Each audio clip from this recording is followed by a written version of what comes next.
আসসালামু আলাইকুম। সম্মানিত সুধীমণ্ডলী, আমরা সূরা আম্বিয়ার 51 নম্বর থেকে আয়াত আলোচনা শুরু করতে যাচ্ছি। সূরা আল আম্বিয়া আয়াত নম্বর 51। আউযু বিল্লাহি মিনাশ শাইতানির রাজীম। বিসমিল্লাহির রহমানির রহিম। ওয়ালাকাদ আতাইনা ইব্রাহিমা রুশদাহু মিন ক্বাবলু ওয়া কুন্না বিহি আলিমিন। নিশ্চয়ই আমি দিয়েছি ইব্রাহিম আলাইহিস সালামকে তার হেদায়েত, তার সরল পথ, মিন ক্বাবলু ইতিপূর্বে, ওয়া কুন্না বিহি আলিমিন এবং আমি ছিলাম তার ব্যাপারে সম্পূর্ণ অবগত। ইব্রাহিম আলাইহিস সালামের জীবনটা খুব ভয়ঙ্কর জীবন। বাল্যকালে তার জন্ম হয়েছে পাহাড়ের গুহায়, সেখানে মা আটকাই রাখছে। তারপর সেখানে অন্তত 6 মাস পাহাড়ের গুহার মধ্যে থাকার পরে তারপর থেকে আনা হয়েছে। বিশাল ইতিহাস, এটা আমরা এদিকে যাব না এখন এখানে যা আছে তাই। আল্লাহ বলেন অকুন্না বি আলিমিন, আমি তার ব্যাপারে সম্পূর্ণ অবগত যে কী কী অবস্থাগুলি তার উপর থেকে অতিবাহিত হচ্ছে।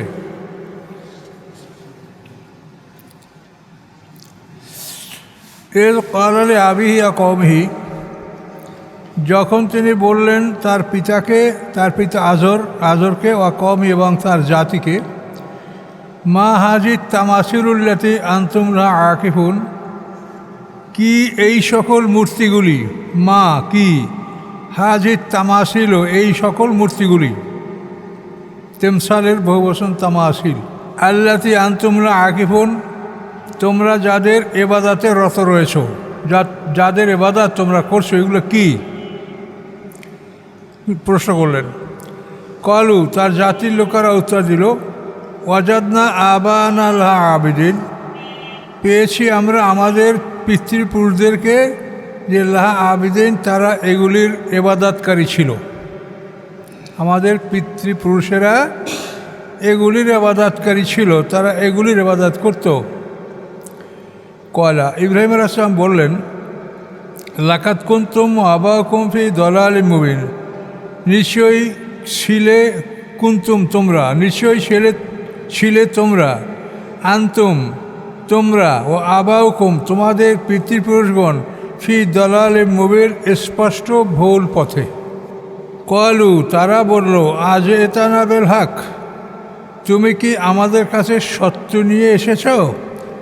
আমানতা মিনাল লাইবিন, অথবা তুমি খেলা তামাশাকারীদের অন্তর্ভুক্ত, না তুমি আমাদের সাথে খেলা তামাশা করছো?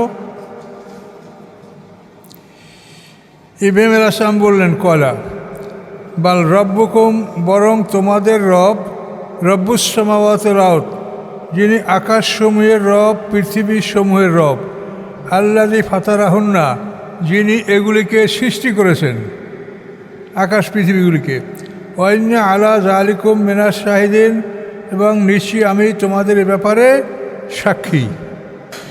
ওয়াতাল্লাহি লাকিদান্না আসলামাকুম বাদান তুয়াল্লু মুদবিরিন, এবং আল্লাহর কসম, তাল্লাহে বিল্লাহে আল্লাহে, সব কসমের এইভাবে শব্দগুলো আসে। ওয়াতাল্লাহ, এবং আল্লাহর কসম, লাকিদান্না আসলামাকুম, অবশ্যই আমি ষড়যন্ত্র করব, কৌশল অবলম্বন করব তোমাদের মূর্তিগুলির সাথে, বাদান তুয়াল্লু মুদবিরিন, এরপরে যে তোমরা পিঠ প্রদর্শনপূর্বক চলে যাবে, অর্থাৎ তোমরা চলে যাওয়ার পরে আমি তোমাদের মূর্তিগুলির বিষয়ে আমি কিছু কৌশল অবলম্বন করব। মানে ওদের মেলার দিন, যেদিনে খুব বড় মেলা, তো ওরা সবাই মেলায় যাবে। ইব্রাহিম আলাইহিস সালামও তাকেও যাওয়ার জন্য ওরা বলে করে রেডি করছে। তো ইব্রাহিম আলাইহিস সালাম, এটা এখানে না থাকলেও অন্য আয়াতে আছে যে তিনি কিছু দূর চলার পর বলছে যে আমি অসুস্থ, আর চলতে পারছি না। এরপরে ওরা চলে গেল, দুর্বলরা পিছিয়ে ছিল। তো ইব্রাহিম আলাইহিস সালাম ওই সময় কথাটা বলেছেন যে তোমরা চলে যাওয়ার পরে, অর্থাৎ তোমরা তো পূজা যাচ্ছ, তোমরা চলে যাওয়ার পরে আমি তোমাদের মূর্তিগুলির ব্যাপারে আমি কিছু কৌশল অবলম্বন করব। কি করলেন তিনি? জাআলাহুম যুজাজান, করলেন তিনি তাদেরকে টুকরা টুকরা, খণ্ড বিখণ্ড। ইল্লা কাবির আল্লাহম, ব্যতীত তাদের বড়জন, তাদের বড়জন ব্যতীত সবাইকে তিনি খণ্ড খণ্ড করলেন। লাআল্লাহুম ইলাইহি ইয়ারজিউন, যাতে তারা ওই বড় মূর্তিটার কাছে ফিরে আসতে পারে। তাফসীরে বলা আছে যে নমরুদের হল ঘরে, তো সারা পৃথিবীর বাসা ছিল নমরুদ, বিশাল বড় একটা হল ঘর ছিল। তো সেই ঘরে 72টা মূর্তি ছিল। ঘরের একেবারে শেষ প্রান্তে ছিল বড় মূর্তিটা, আর দুই দিকে আস্তে আস্তে ছোটোগুলি একেবারে দরজা পর্যন্ত সাজানো ছিল। এভাবে হল ঘরে মূর্তিগুলি ভরা ছিল। এভাবে তিনি, ওরা চলে যাওয়ার পরে উনি এই সব মূর্তিগুলি ভাঙলেন এবং কুঠারখানা বড় মূর্তির কাঁধে ঝুলিয়ে রাখলেন। কলু, তারা বলল, মান ফাআলা হাযাবে আলিহাতিনা, কে করেছে এই কাজ আমাদের ইলাহদের সাথে। ইন্নাহু লামিনা যালিমিন, নিশ্চয়ই সে অবশ্যই জালেমদের অন্তর্ভুক্ত। তো ওরা এখানে আসলো কেন? আবার ওই মেলা যাওয়ার সময় ওরা সবাই ভালো ভালো খাবার এটা ওই মূর্তির ঘরে ঢুকে মূর্তির সামনে রেখে দিয়েছিল, যে এই খানার উপরে মূর্তি ভগবান দোয়া করবে আর ফেরার পথে আমরা নিয়ে যেয়ে খাবো। তো ওরা ওই খাদ্য নেয়ার জন্যই ঢুকেছে, তারা তো ওখানে ঢোকার তেমন অন্য প্রয়োজন ছিল না, ওরা ওখানে ঢুকছে এই জন্যই। তো অবস্থাটা দেখে ওরা বলল, মান ফাআলা হাযা বে আলিহাতিনা, কে করেছে এই কাজ আমাদের ইলাহদের সাথে। ইন্নাহু লামিনা যালিমিন, নিশ্চয়ই সে জালেমদের অন্তর্ভুক্ত। কলু, তারা বলল, সামেনা, শুনেছি আমরা, ফাতান, এক যুবকের কথা, ইয়াজকুরুহুম, যে সে এই মূর্তিগুলির সমালোচনা করে। ইয়াজকুরু মানে জিকির করে, এখানে সমালোচনা, যে এই যুবক মূর্তিগুলির সমালোচনা করে। ইউকালু লাহু ইব্রাহিম, তাকে বলা হয় ইব্রাহিম, অর্থাৎ তার নাম ইব্রাহিম। তো ইব্রাহিম আলাইহিস সালাম যে মূর্তির সমালোচনা করে, এটার বিশেষ অনেক বিষয় আছে। তো আমরা একটা বিষয় বলি। ইব্রাহিম আলাইহিস সালাম তো 3 ভাই, হারান, নাকুর, ইব্রাহিম। বড় হলো হারান, মেজো ভাই নাকুর, ছোটো ইব্রাহিম। ওর বাবা হলো মানে ধর্মীয় নেতা এবং মূর্তি পূজক এবং মূর্তি নির্মাণকারী। তো ওই আজর মূর্তি বানাই আর ছেলেদের কাছে মাঝে মাঝে বিক্রি করতে যেত, যে বাজারে নিয়ে বিক্রি করে আসো। কিন্তু ইব্রাহিম আলাইহিস সালামের কাছে মূর্তি বিক্রি করলে দিতে, সেগুলি আর বিক্রি হতো না। উনি মূর্তি নিয়ে বক্তৃতা দিতেন, এগুলি দেখো হাতের বানানো, এই মাটির তৈরি, খড়কুটো দিয়ে বানানো, এগুলো কী হবে, তোমরা এগুলো কেন কিনবা, কি এগুলো কী করতে পারে তোমাদের? সবাই চিন্তা করে, আসলেই তো এখন আর মূর্তি ওনার থেকে কেউ কেনে না। এভাবে যখন বেলা চড়া হয়ে যায়, দ্বীপ্রহর হয়ে যায়, তখন ইব্রাহিম আলাইহিস সালাম মনে, মূর্তিগুলির এখন নিশ্চয়ই পানির পিপাসা লেগেছে, তা আমি তো পানি খাওয়াই নিয়ে আসি। এ নিয়ে নদীর কেনায় বা ওখানে নিকটবর্তী যে পানি যেখানে আসে, সেই মুখ যখন পানিতে এসে আস্তে গলে গেছে, গলে দেওয়ার পর ফেলাই দিয়েছে। তো এই পানিতে মূর্তি বিসর্জন দেওয়ার ইতিহাসটা কিন্তু ইব্রাহিম আলাইহিস সালাম থেকেই। ইব্রাহিম আলাইহিস সালাম এই মূর্তি পানিতে ফেলে দিতেন। তো এইগুলি দেখে ওরা বলছে যে আমরা শুনেছি যে এক যুবক, সে আমাদের দেবদেবীর সমালোচনা করে, তার নাম হলো ইব্রাহিম। কলু, অথবা নেতারা বলল, নেতৃস্থানীয় লোকেরা বলল, ফাতুবিলা আয়ুরের নাসে, নিয়ে আসো তাকে মানুষের চোখের সামনে। লাল্লাম ইয়া সাধন, সম্ভবত মানুষেরা এ ব্যাপারে সাক্ষী দিবে। সাক্ষী প্রমাণ না হলে তাকে দোষী সাব্যস্ত করা যাবে না। ইব্রাহিম আলাইহিস সালামকে উপস্থিত করা হলো। কলু, তারা বলল, আনতা ফাআলতা হাযা, মানে কি, আনতা মানে তুমি কি, ফাআলতা হাযা, এই কাজ করেছো, বে আলিহাতিনা, আমাদের ইলাহদের সাথে, ইয়া ইব্রাহিম, হে ইব্রাহিম। কলা, তিনি বললেন, বাল ফাআলাহু কাবীরুম হাযা, বরং করেছে এই কাজ তাদের এই বড়জনে। ফাস আলু হুম, তোমরা এদেরকে জিজ্ঞাসা করো, ইনকানু ইয়ান্তাকুন, যদি তারা কথা বলতে পারে। এই বড়জন মানে কি, ইব্রাহিম আলাইহিস সালাম না মূর্তি বড়টা, এইটা কি, এই কথাটা কিন্তু এখানে খুব মানে ইব্রাহিম আলাইহিস সালাম খুব একটা মানে জটিলতা এই কথার মধ্যে পাওয়া যাচ্ছে যে আসলে বড় কে। এইটা ইব্রাহিম আলাইহিস সালামের একটা কৌশল যে উনি প্রমাণ করবেন যে তোমাদের মূর্তি পূজা এটা যে অসার, এটা যে অপরাধ, এটা যে অন্যায়, এটা যাতে ওরা বুঝতে পারে। এই জন্য তিনি এই কৌশল অবলম্বন করলেন। এইটা ছিল লা আকিদান্না আসনামাকুম, এইটা ছিল তার কৌশল। যে প্রথম আয়াতে আমরা পেলেন যে লা আকিদান্না আসনামাকুম, এইটা ছিল তার ষড়যন্ত্র কৌশল। যে এই কৌশলের মাধ্যমে তিনি প্রমাণ করবেন যে তোমাদের মূর্তিগুলি এগুলি কোনো কিছু না, এগুলি অসার, এগুলো অনর্থক, এইটা প্রমাণ করলেন তিনি। ফারাজাউল আনফুসিহিম, অথবা তারা ফিরল নিজেদের দিকে। নিজেদের দিকে ফেরা মানে কি, নিজেরা বিষয়টা মনে মনে ভাবলো আসলে কি তাহলে। ফারাজাউ এল আনফুসিহিম, অথবা তারা নিজেদের দিকে ফিরল মানে নিজেরা বিষয়টা ভাবলো, ভেবে ফকালু তারা বলল ইন্নাকুম আনতুমুজ জালিমুন, নিশ্চয়ই তোমরা জালেম। নিজেদেরকে নিজেরা বলল যে নিশ্চয়ই তোমরা জালেম, এটা কী করছো, তো কিছুই তোমাদের এই ভগবানরা কে মারিয়ে গেল। বড় ইব্রাহিম আলাইহিস সালাম বলছে যে তোমরা তো বুঝতে পারো নাই, এই যে খাবার তোমরা সব ছোট ছোট ভগবানদের সামনেও রেখেছো, এই জন্য বড় ভগবান বলছে যে ওরা আবার কিসের দোয়া করবে, তুমি দোয়া করবো তো আমি একা। এই জন্য সে রাগ করে ওই ছোটোগুলো সব মারি ফেলেছে। এভাবে ইব্রাহিম আলাইহিস সালাম যুক্তি দিয়েছেন তাদেরকে। আচ্ছা, তারপর কী হলো, সুম্মা নুকিসু আলা রুসিহিম, অতঃপর তারা তাদের মাথা নত করল এবং মাথা নত করে বলল লাকাদ আলেমতা, অবশ্যই তুমি জানো, মা হাউলা ইয়ান্তেকুন, যে এরা কথা বলতে পারে না। ওরা মাথা নত কী করে, লজ্জার বিষয়।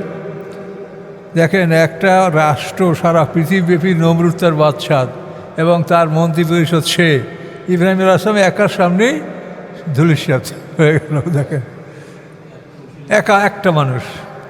ইব্রাহিম আলাইহিস সালাম বললেন কলা আফা তা'বুদুনা মিন দুনিল্লাহি মা লা ইয়ানফাউকুম শাইআন ওয়া লা ইয়াদুররুকুম, তাহলে কি তোমরা ইবাদত করবে আল্লাহর পরিবর্তে। আফা তা'বুদুনা, তোমরা কি ইবাদত করবে, মিন দুনিল্লাহি, আল্লাহর পরিবর্তে, মা এমন বস্তুর, লা ইয়ানফাউকুম, যা তোমাদের উপকার করতে পারে না, শাইআ কোনো কিছু, ওয়া লা ইয়াদুররুকুম, এবং তোমাদের ক্ষতিও করতে পারে না। উফফিল লাকুম, ধিক তোমাদেরকে, ছি ছি তোমাদের প্রতি, অলেমা তা'বুদুন, এবং তাদের প্রতিও ধিক যে তোমরা তাদের ইবাদত করছো, মিন দুনিল্লাহি, আল্লাহর পরিবর্তে, আফালা তা'কিলুন, তোমাদের কি জ্ঞান নাই। ইব্রাহিম আলাইহিস সালাম এভাবে যুক্তি দিলেন। কিন্তু যুক্তিকে শুনে দল বড়, এখন তো তারে মারতে হবে। কথা বুঝতে পারছেন। কলু হাররিকুহু, তারা কি বলল, তাকে জ্বালিয়ে দাও, আগুনে পুড়িয়ে ফেলো। অনসুরু আলিহাতাকুম, সাহায্য করো তোমরা তোমাদের ইলাহাদেরকে, মানে ইলাদেরকে সাহায্য করবে বান্দায়। তাহলে ইলা কি করে, ইন কুনতুম ফাইলিন, যদি তোমরা কিছু করতে চাও তাহলে তাকে আগুনে পোড়াইয়া ফেলো, মারো, আর ইলাদেরকে সাহায্য করো। তারপরে তার জন্য 1 মাসের মধ্যে ইব্রাহিম আলাইহিস সালাম বন্দি করা হলো, আর 1 মাস পর্যন্ত সবাই লাকড়ি সংগ্রহ করলো এবং রোগীরা মান্যত করতে লাগলো যে আমার রোগ ভালো হলে ইব্রাহিম আলাইহিস সালামকে পোড়ার জন্য আমি লকড়ি সংগ্রহ করে দেব। কেউ কেউ নিজের মেহনতের টাকা দিয়া লকড়ি কিনে কিনে একত্রিত করতে লাগলো। এইভাবে মানে লকড়িগুলো এমনভাবে চতুর্দিক থেকে লকড়িগুলা স্তূপ করা হলো, মাঝখানে ফাঁকা জায়গা থাকলো, মানে দেয়ালের মতো চারদিক থেকে লকড়িগুলি স্তূপ করা হলো। স্তূপ করার পরে 1 মাস পূরণ হয়ে যাওয়ার পরে এখন তারা আগুন ধরাই দিল, ইব্রাহিম আলাইহিস সালামকে ফেলবে। কিন্তু আগুন এত জোরে জ্বলছে যে সেখানে কোনো মানুষ যে যাবে এবং যাইয়ে তাকে ফেলবে, এটা অসম্ভব ব্যাপার। তখন শয়তান আইসা তাদেরকে পরামর্শ দিল যে তোমরা একটা মিনজিক, মানে যেটাকে বলা হয় চরক গাছ, এটা কি ভালো কিছু বাংলা বলতে পারেন আপনারা, চরক গাছ, হ্যাঁ হ্যাঁ হ্যাঁ, নিক্ষেপণ যন্ত্র, মিনজিক বা মেনজানিক, এটা তো অন্য ভাষা, এটা বাংলা না। মানে বড় একটা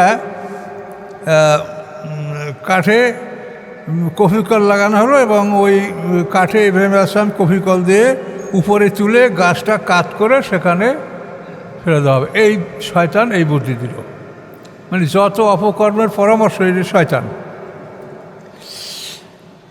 তো এভাবে যখন তারা ইব্রাহিম আলাইহিস সালামকে আগুনে নিক্ষেপ করতেছিল তখন পৃথিবীর সমস্ত মাখলুকাতের মধ্যে একটা কান্নার রোল শুরু হয়ে গেছিল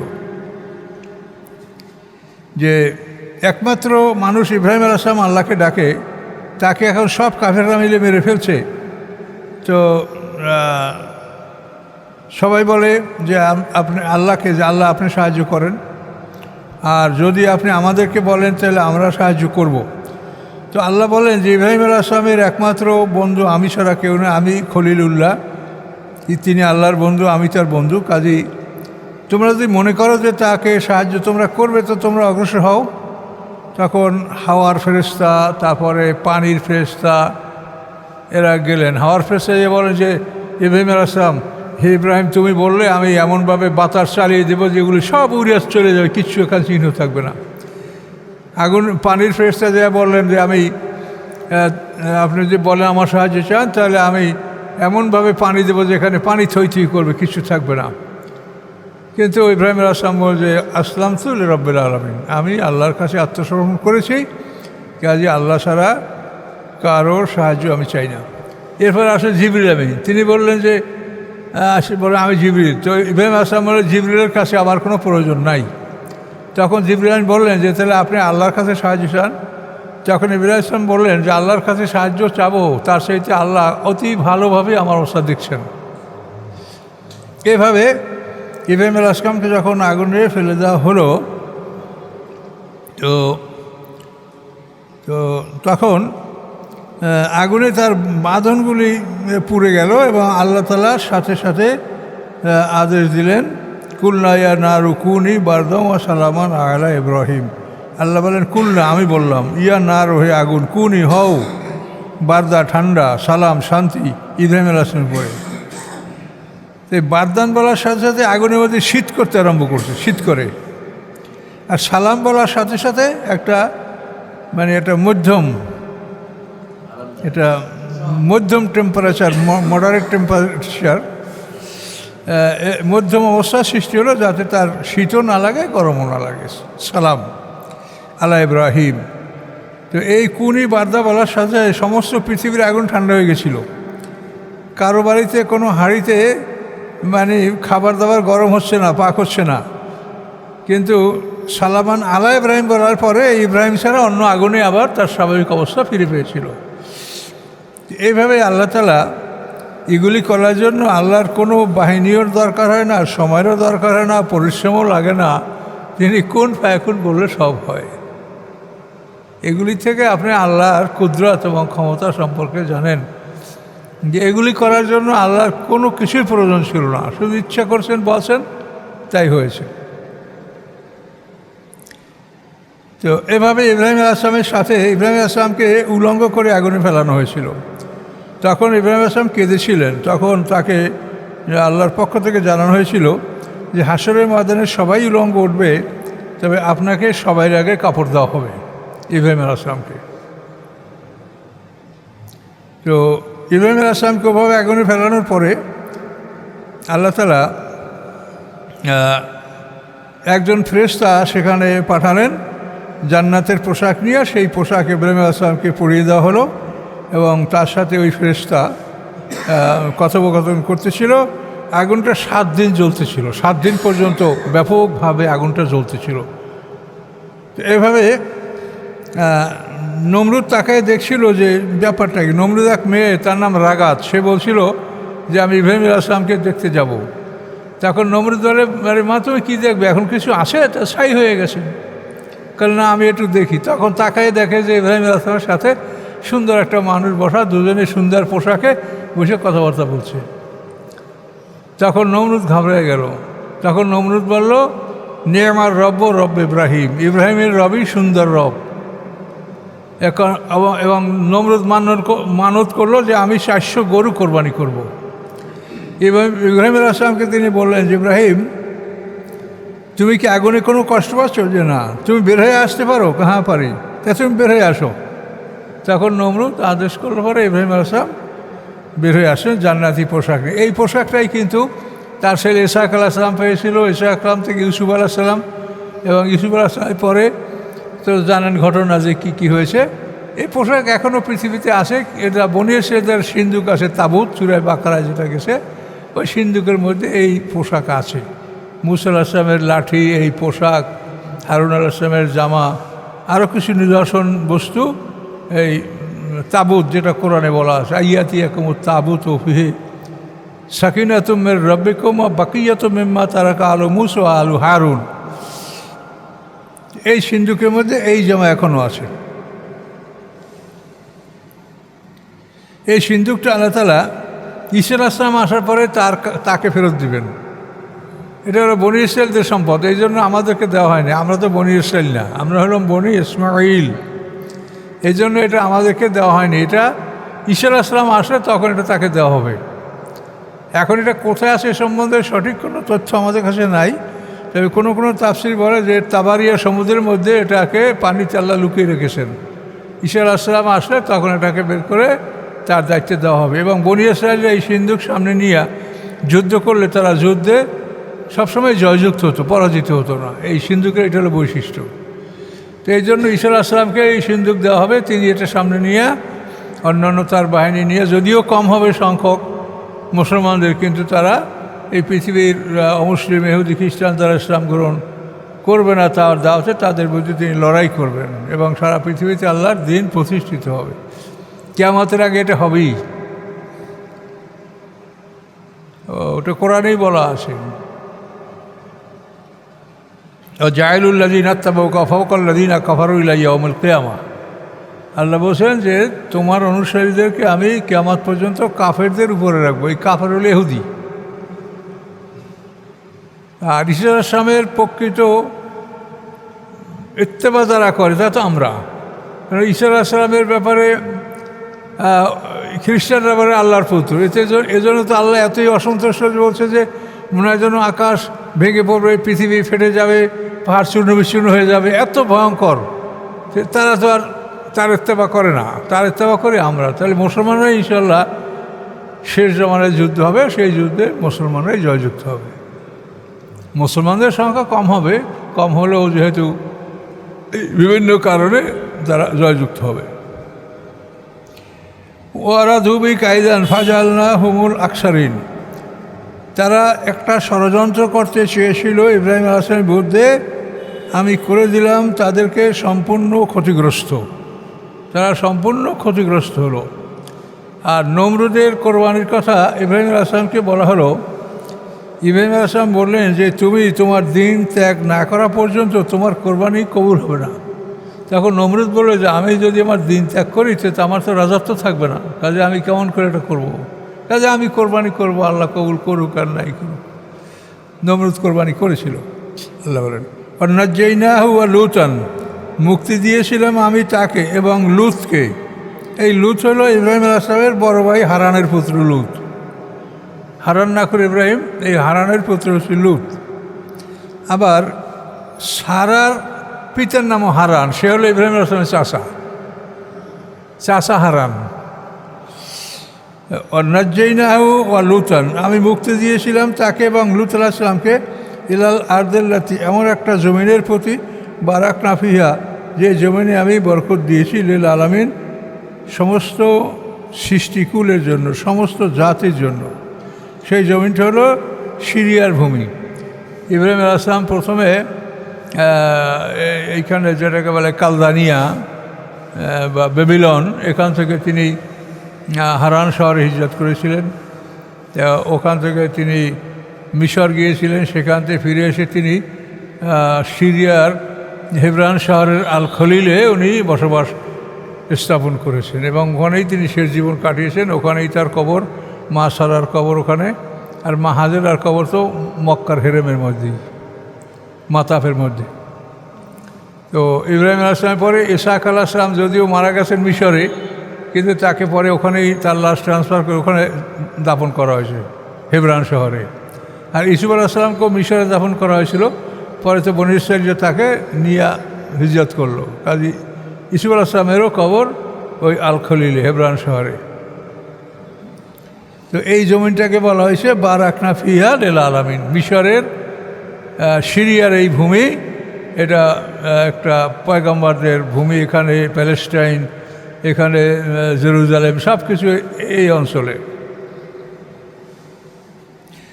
ওয়াহাবনা আলো ইসহাকা ও ইয়াকুব, এবং দান করেছিলাম তাকে ইসহাক, মানে ইব্রাহিম আসলামের পুত্র 2 নম্বর পুত্র হলো ইসহাক। প্রথম পুত্র হলো ইসমাইল আলাইহিস সালাম, তার 12 বছর পরে ইসহাক আলাইহিস সালাম, 102 বছর বয়সে ইসহাক আলাইহিস সালাম জন্মগ্রহণ করেছেন। ইসহাকের পরে আবার ইসহাকের পুত্র হলো ইয়াকুব আলাইহিস সালাম। এই ইয়াকুব আলাইহিস সালামের পুত্র ইউসুফ আলাইহিস সালাম। নাফেলাতান, এগুলি অতিরিক্ত, যে এইগুলি অতিরিক্ত নিয়ামত আল্লাহ তাকে দান করেছেন। অকুল্লান জাআলনা সালিহিন, এবং সবাইকে আমি করেছি সালিহিন, সৎকর্মশীল। ও জাআলনাহুম আইম্মাতান ইয়াহদুনা বিআমরিনা, এবং করেছি আমি তাদেরকে এমন নেতা, ইমামের বহু বচন আইম্মা, করেছি আমি তাদেরকে এমন নেতা ইয়াহদুনা বিআমরিনা, যারা পথ প্রদর্শন করেছে মানুষদেরকে আমার আদেশে, মানে আল্লাহর আদেশ অনুযায়ী আমাদের পথ প্রদর্শন করতে হবে। ও আওহাইনা ইলাইহিম ফিআল খায়রাত, আর ওহি করেছি আমি তাদের প্রতি ভালো কাজের জন্য, ভালো কাজগুলিকে এগুলি ওহি করে করে আমি জানিয়ে দিয়েছি। ও ইকামিস সালাতে, এবং ওহি করেছি তাদের প্রতি সালাত কায়েম করার জন্য, ইতায় জাকাত এবং জাকাত প্রদানের জন্য। ওয়াকানু লানা আবিদিন, এবং তারা ছিল আমারই ইবাদতকারী, আমার ছাড়া কারো ইবাদত তারা করেনি। ও লুতান আতাইনা হুকমা ইলমা, এবং লুত আলাইহিস সালাম অর্থাৎ ইব্রাহিম সালাম হিজরতের সময় তার সাথে তার স্ত্রী বিবি সারা ছিল, ভ্রাতুষ্পুত্র লুত আলাইহিস সালাম ছিলেন, এবং পিতামাতা আজর এবং উমাইলা, মা উমাইলা, এরা সব ইব্রাহিমের সাথে ছিল হিজরতের সময়। তার কারণ ওখানে তো এই যে নমরুদকে যে মশায় কামড়ায় ধ্বংস করছে, 12 বর্গমাইল নিয়ে নমরুদের সৈন্যবাহিনী সহ, এই ধ্বংসের পরে ইব্রাহিম আলাইহিস সালাম ওখান থেকে হিজরত করে চলে গেছেন। ওই ইয়াতে বেবিলনে আর থাকেন না ইব্রাহিম আলাইহিস সালাম। লুতান আতাইনা হুকমা, আমি দিয়েছি তাকে প্রজ্ঞা, ওয়াইলমা জ্ঞান, নাজ্জাইনাহু মিনাল কারিয়াতে, এবং মুক্তি দিয়েছি আমি তাকে এমন জনপদ হতে, আল্লাতি কানাত তা'মুরুল খাবায়সা, যারা আমল করত অত্যন্ত নিকৃষ্ট কাজ, খবিস মানে শয়তানি কাজ, যারা শয়তানি কাজগুলো করত, এরকম জনপদ থেকে আমি তাকে মুক্তি দিয়েছি। ইন্নাম কানু কওম সুইন, নিশ্চয়ই তারা ছিল নিকৃষ্ট একটা জাতি, ফাসিকুন এবং পাপী, নিকৃষ্ট এবং পাপী একটা জাতি ছিল লুত সম্প্রদায়, লুত আলাইহিস সালামের জাতি, এটা আল্লাহ বললেন। ও আদখালনাহু ফি রাহমাতিনা, আমি প্রবেশ করিয়েছি লুত আলাইহিস সালামকে আমার রহমতের মধ্যে। মানে ইব্রাহিম আলাইহিস সালাম যেখানে ছিলেন, লুত আলাইহিস সালাম তার সাথে একটু উত্তর দিকে তাকে, মানে যেখানে বলা হয় সুদুম শহর, এখানে লুত আলাইহিস সালামকে হিদায়াতের জন্য ইব্রাহিম আলাইহিস সালাম পাঠিয়েছিলেন। তো আল্লাহ বলেন ও আদখালনাহু ফি রাহমাতিনা, আমি প্রবেশ করিয়েছি তাকে আমার রহমতের মধ্যে। ইন্নাহু মিনাস সালিহিন, নিশ্চয়ই তিনি ছিলেন সৎকর্মশীলদের অন্তর্ভুক্ত।